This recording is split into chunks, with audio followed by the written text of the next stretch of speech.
What's up, guys? Back with another video. It's been a couple weeks, I think.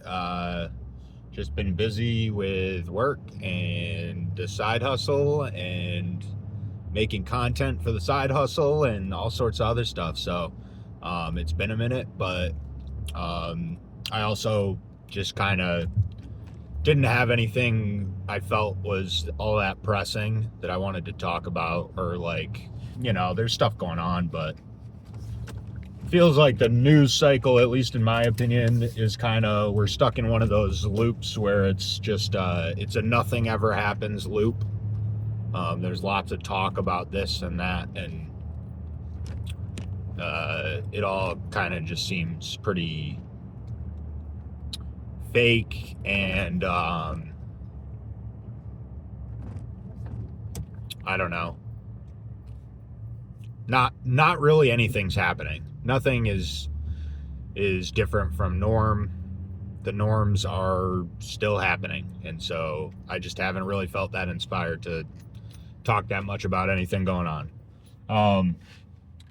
And I'm still feeling that way, to be honest. So today I thought I would start a little trip down memory lane for me, and kind of explain where I come from politically, as far as what I grew up kind of believing, and as an adolescent and young adult, what I thought and my worldview, and how that has radically shifted over the past, I would say 6 years or so. And just kind of give the backstory on that, because I think especially even, a lot in my personal life, people kind of can't put their finger on all the time what I actually think, because I do partake in quite a bit of online trolling. And I mean, if you look at the channel thumbnail, it's literally my political stance. Depends who I'm trolling today, because a lot of this political back and forth, especially in DC, especially the Washington DC politics and media, left-right politics, I just find it all really fake, and it's all just it's 95% posturing, and none of them actually believe anything. And it's really it's easy to burn yourself out if you're really focused in on establishment political narratives and legacy media political narratives, and you take those narratives at face value. I constantly, all I see from people who just pick up headlines and take them at face value is that they're just they're so obviously miserable because of it. And it just gets a lot less, I mean, yeah, there's still awful consequences from what politics is, and what it creates, and all the incentives and everything. But if you just don't take these people as look at them as I like to use the analogy of wrestling. It's we all kind of know it's fake, and but there's still some entertainment value in kind of watching the show. But just you should understand that if somebody is the heel in your, you come from the left, you come from the right, and somebody's playing, somebody is the evil one, and for the left, this is Trump for the past decade.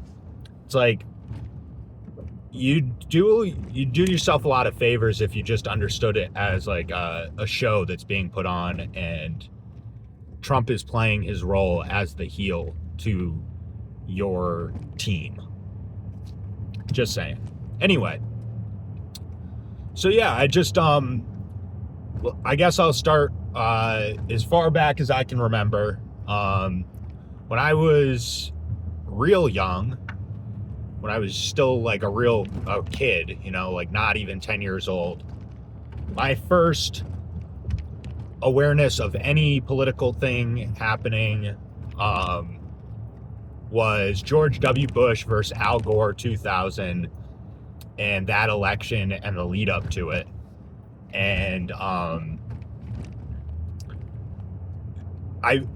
only sort of remember it because, like I said, I was like a kid. And what I do remember about it is me and one of my friends. I think my friend was like hanging out at my house during election night or like that afternoon or something, and we were just running around laughing and saying that we liked George Bush because his name was funny.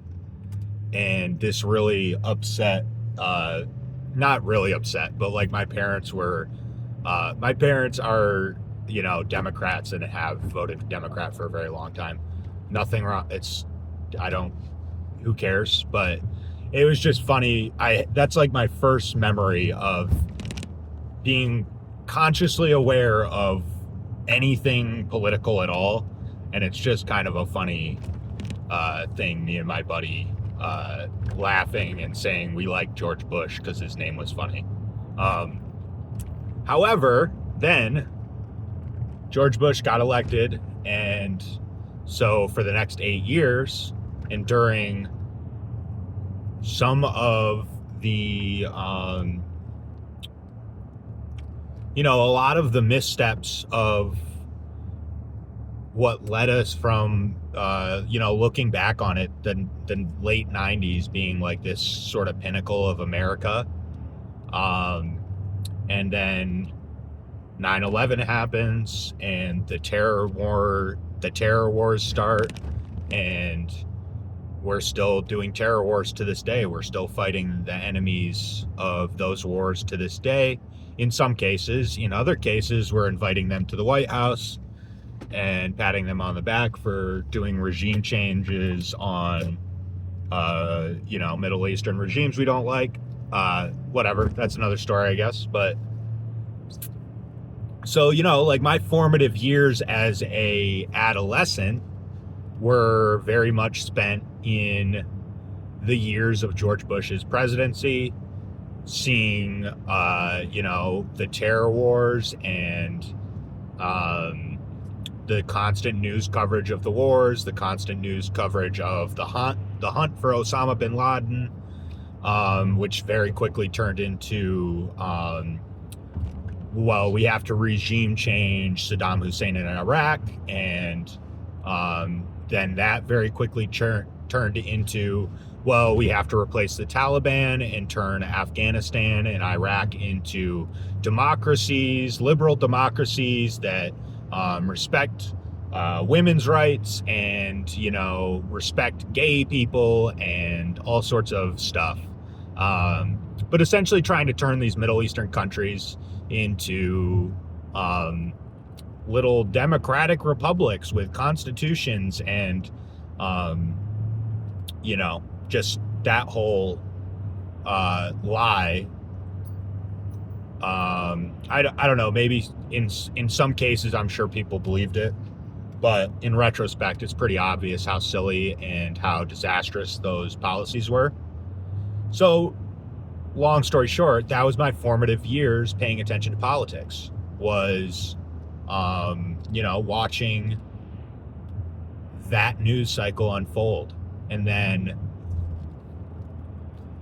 as a teenager, pretty still, I guess I was 15 in 2008, born in 93. And so in the run up to Obama becoming the Democratic nominee and then eventually winning the presidency,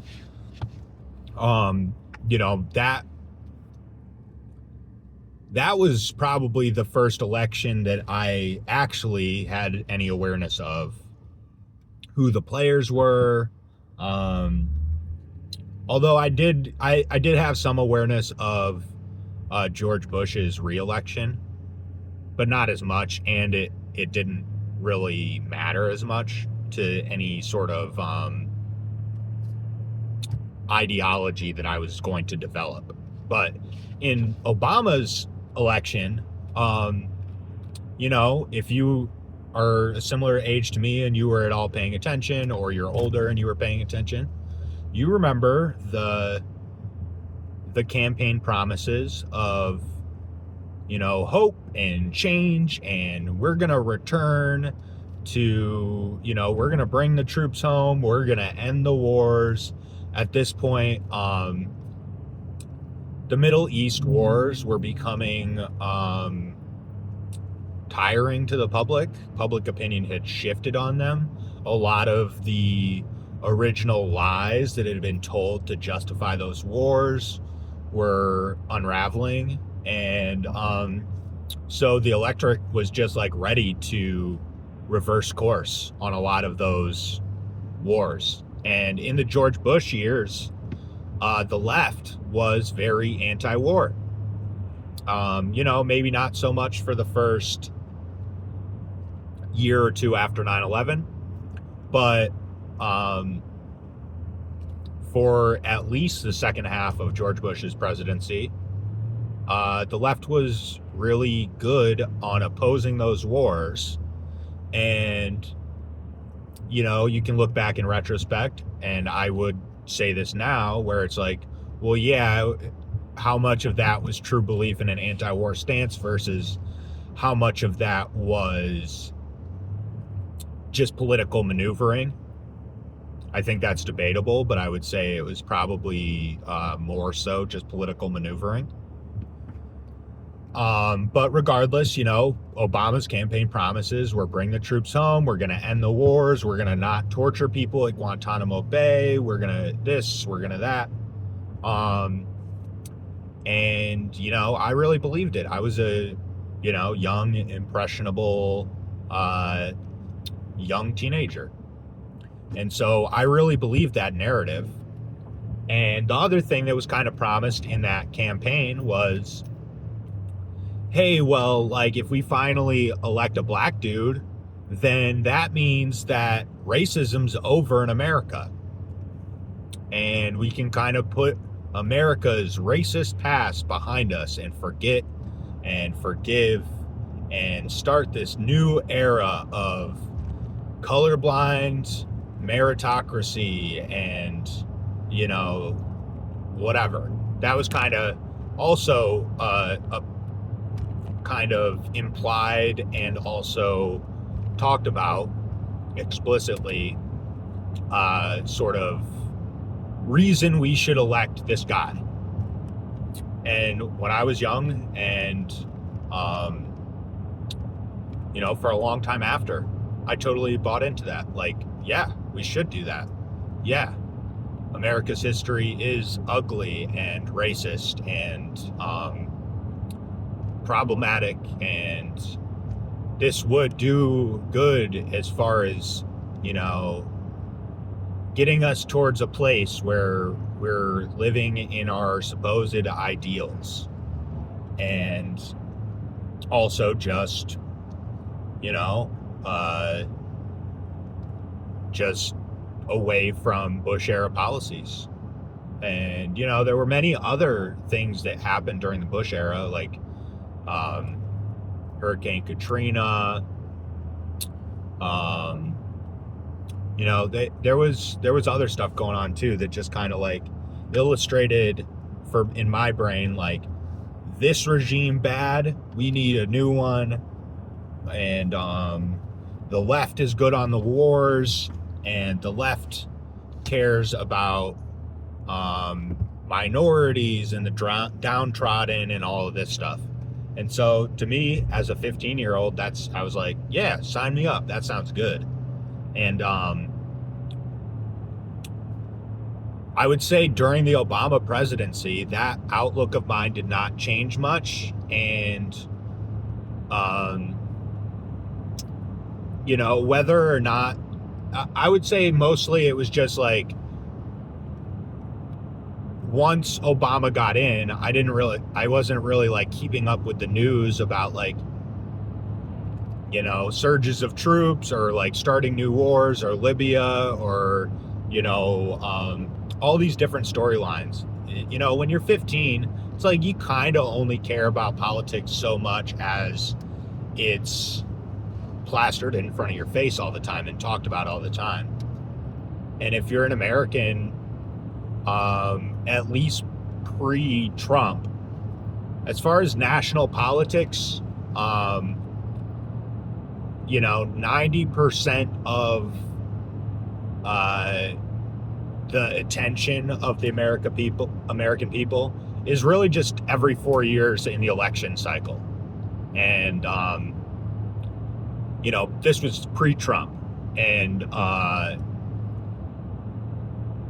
so, like, yeah, people just didn't have their attention held for that long on politics, aside from, you know, as far as like generally, broadly. And so I kind of just was like, cool, well, we got our guy, you know, our guy's in there and he's going to do the things he said. And so I kind of just tuned out, right? And then for Obama's reelection, I had still just been like tuning out. And that's the only presidential election I ever voted in. I think I was 19. And, you know, I just kind of, I wasn't really, I was just like, yeah, this is the guy. This is our guy. I'm a leftist. I'm a progressive. I'm a leftist. Everyone I know is a progressive and a leftist. You know, I grew up in Massachusetts. I went to public school, and then I went to a college in Boston. Like, you know, there's not too many people that come from those set of circumstances that aren't at 18, 19, 20 a progressive leftist. Like, that's kind of your that's your guaranteed outcome if those are your set of circumstances, like growing up in your adolescence, in your young adulthood. So I didn't really think too much about it. I just said, yeah, that's our guy. Obama's cool. Like, he plays basketball and stuff, right? That's cool. He's younger. He smokes cigarettes. Cool. I don't know. I wasn't really paying attention to, you know, broader context or anybody reporting on, you know, all the actual scandals of the Obama administration, which many people will still tell you don't exist, but, you know, another video, I guess. And then, so after Obama is kind of where the country takes a turn and things get weird. And, you know, in 2016, the lead up to 2016, I was kind of paying attention, and no, I was paying attention to the Democrat primary because I really like Bernie Sanders. You know, it seemed to me like he was just calling out all the right things. He was calling out, you know, corrupt cronyism of Wall Street and Fortune 500 companies and their greed. And, you know, when you come from the progressive leftist worldview, you really, whether you realize it or not, you just view the world through the lens of like,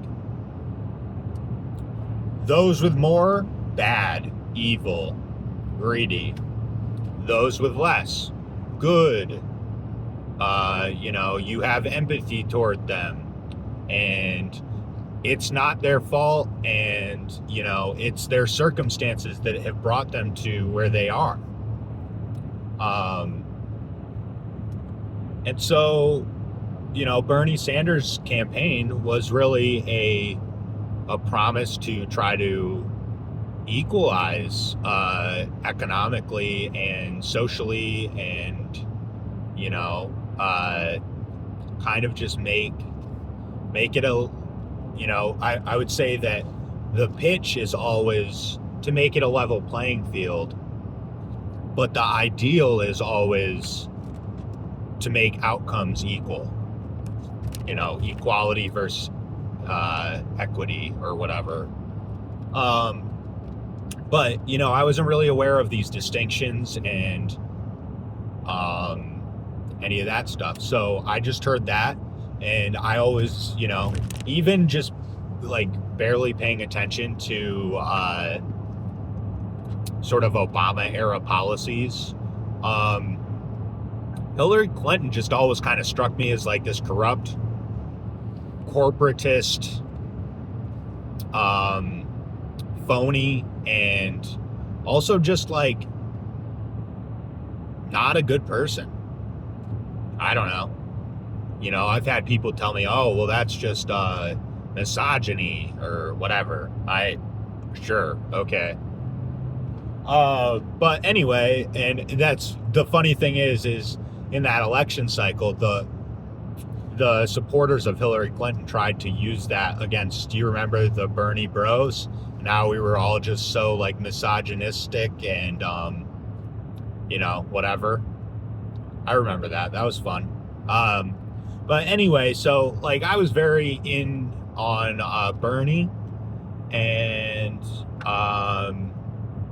they ended up, through collusion between the media, corporations, donor class, and the DNC, essentially just stealing the election from Bernie, the primary election, and giving it to Hillary, because that's what the donor class wanted. That's what the corporate interests wanted. That's what legacy media wanted. And that's what the Democrat establishment wanted. And so,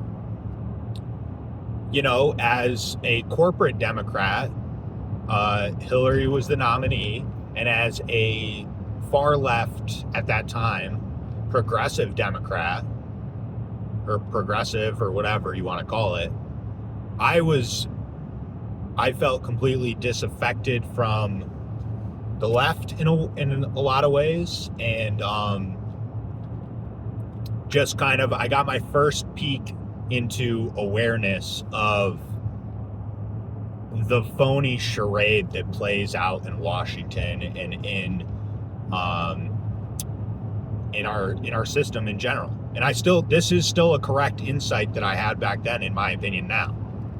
That was my first peek into how our political structure is actually run and maintained, and for whose benefit. And so I didn't end up voting for Hillary, because I felt she was, while at the time I felt that she was better than Trump, I wasn't about to help the DNC overthrow the democratic process in supporting their, donor selected candidate. And so I didn't vote. And I remember sort of the horror when everybody woke up after that election night and Trump had won that election. The horror that the legacy media had, like, it was literally like, it was worse than 9/11. And for progressives, for corporate Democrats, for the establishment political apparatus in general, both sides, Trump getting elected, you would have thought 10 9/11s happened the day before, because it was absolute panic mode, meltdowns, incredible. I mean, nothing, I've never seen anything. I don't think we'll ever see another thing like it. Maybe I'm wrong. They kind of have been doing it ever since, and it's kind of wearing off at this point, I think, or it has been at least. But I just remember it, and I was kind of in that mindset too, but not so emotionally, just kind of like, how is the country in this place where we've elected the guy from The Apprentice? And just like, kind of being shocked, kind of laughing at the absurdity of it, kind of scared about what that meant for the country. And also, I totally bought into a bunch of the media narratives and political narratives surrounding Trump, all the scandals, all the sound bites, all the rally clips, and, grab him by the pussy, only talking about Rosie O'Donnell, I don't know, the one where he's kind of doing the making fun of mentally disabled people or whatever. All that stuff, I had kind of just bought at face value at the time. Because at that point, I hadn't really realized the level of collusion that goes on in politics. I thought that Hillary was corrupt and the DNC was corrupt, and the donor class or corporate interests were part of that.